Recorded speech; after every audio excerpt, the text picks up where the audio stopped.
Blacks. Got something for you. Go ahead and buckle your seatbelts and hold your weaves down because you guys aren't ready for this. Had a special ceremony at the White House today for Black History Month. We know you guys love it. You love a little bit of acknowledgement. When we toss you a little bone, you just eat it right up. Bigly. So many of my blacks were in attendance today. Round of applause for my blacks. You guys think I don't have blacks anymore? You think I only have Kanye and Candace Owens? You're wrong about that. You're wrong about that. As some of you know, I've recently acquired Snoop Doggy Dogg, apparently. He's from the Dog Pound. You guys all love it. You guys have loved him for years. You've loved him for years, and now I've acquired him. I have Snoop Dogg. I have Nelly. It's getting hot in here.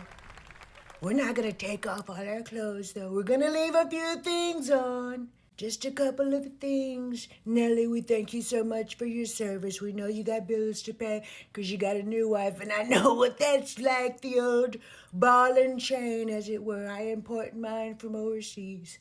Those are great girls. They're good girls. We love you. And Nelly, if you bury them on your land, tax-free. You get a tax exemption because it's a graveyard now. Just a little tip for you guys who don't know about how to play the system. But I had so many of my blacks at the White House today, and they were chanting 4 more years, 4 more years. And I couldn't believe it. I was like, these blacks are insane, and I love it. I love when you're not that smart. That's helpful to me. If you don't believe me, go and look it up. They were chanting it. I love when they chant. It's so rhythmic, the chanting. It's like how the slaves were right before we took them from the African coast.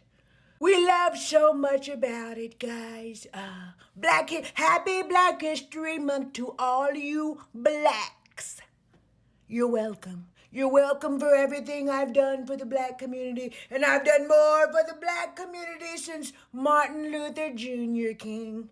That guy, he wasn't as good as me when it came to helping blacks. I do what I can for the blacks. I like the blacks a little bit more than I like the Mexicans because the blacks, usually they're a little bit more desperate to me, and I really like that about them. Bigly, I like it. It smelled like Jupe cologne and burnt weaves, and it was a beautiful thing. I haven't smelled it since Kamala left. I do love that Kamala. She's got a hot set of legs on that one. I do love that. It smelled like Jupe cologne and hot combs. I love that. Love that about you blacks, you guys. You're a cool group. I'm sorry that you were born brown. It's unfortunate to me because I otherwise think you're okay. As long as you got a lot of money. You can come sometimes around and do a little work around my house. I'm not going to pay you, though. Bigly.